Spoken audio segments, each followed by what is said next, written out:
कोणत्याही अर्थव्यवस्थेसाठी मंदी खूप भयानक कार्यक्रम असतो, कारण मंदीमध्ये लोक मागणी करत नाहीत, मागणी नसल्यामुळे पुरवठा होत नाही, पुरवठा नसल्यामुळे बेरोजगारी वाढत जाते आणि लोकांची मागणी पूर्ण न झाल्यामुळे लोकांच्या गरजा पण पूर्ण होत नाहीत आणि त्याच्यामुळे पुन्हा गरिबीकडे ही लोक जातात.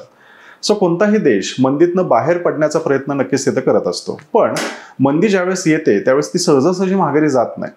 आता हे समजून सांगण्याचं काम पॅराडॉक्स ऑफ थ्रिफ्ट या प्रिन्सिपलच्या माध्यमातून जॉन मेनार्ड केन्स यांनी केलेलं आहे. याला काटकसरीचा विरोधाभास या नावाने सुद्धा ओळखलं जातं. त्यांचं म्हणणं सिंपल आहे की मंदी आली तर मंदी आणखी जास्त तीव्र होत जाते.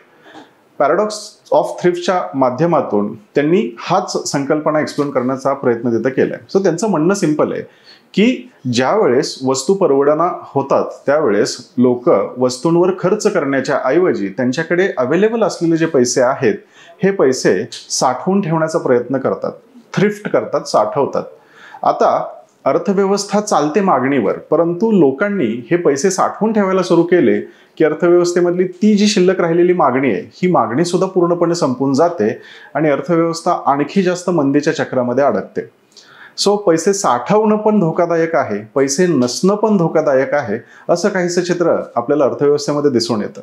अशाच इकॉनॉमिक्सच्या इंटरेस्टिंग माहितीसाठी आजच ज्ञानदीप अकॅडमीचं YouTube चॅनल फॉलो करायला विसरू नका. धन्यवाद.